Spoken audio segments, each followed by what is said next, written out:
என்னுடைய அப்பா பாலுமகேந்திராவை சொல்லணும்னா உலகம் எவ்வளவு நாளும் புகழும். நானும் என் தலைவனும் தமிழீழ மண்ணில் பேசி கொண்டிருக்கும்போது திரைத்துறை பற்றிய பேச்சு வந்தது.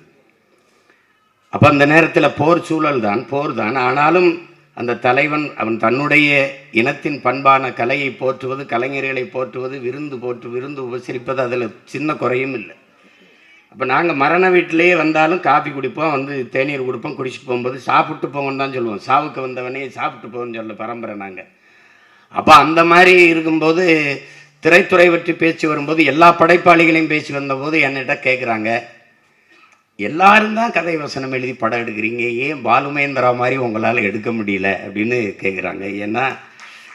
ஏன்னா வந்து அவர் படத்தில் நீங்கள் பார்த்தீங்கன்னா தேவையற்ற ஒரு ஒரு ஒரு உரையாடல், ஒரு காட்சி, ஒரு பதிவு எதுவுமே இருக்காது. அப்படி ஒரு படைப்பாளி.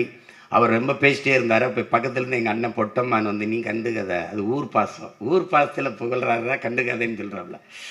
அப்படி ஒரு படைப்பாளி. எப்படியாவது அந்த நாட்டுக்கு என் அப்பாவை கொண்டு போயிடணுன்ட்டு பெருமுயற்சி எடுத்தார். நான் வந்து எங்கள் அப்பாட்ட பேசினேன், எனக்கு கடவுள் சீட்டு இல்லையடான்னாரு. இந்த அம்மாவை எப்படிடா கூட்டிகிட்டு போகிறேன், நான் உன்னை படகால அனுப்பிடுறேன், அதுக்கு தான் ஏற்பாடு பண்ணேன். இப்போ சொல்லலாம்ல, ஒன்றும் இல்லை, படகால அனுப்பிடுறேன். நான் அம்மாவை என்னடா நான் செய்கிறது, நீ அம்மாவையும் கூட்டிகிட்டு போ அப்படின்னு நான் சொன்னேன். நான் பத்திரமா வச்சுக்கிறேன், அவரை மட்டும் எனக்கு அனுப்பிடு அப்படின்னாப்புல. பெருமுயற்சி எடுத்தேன், அது சரியாக வரல. அப்படிப்பட்ட ஒரு படைப்பாளி நீங்கள் அறிஞ்சுக்கிறனும்.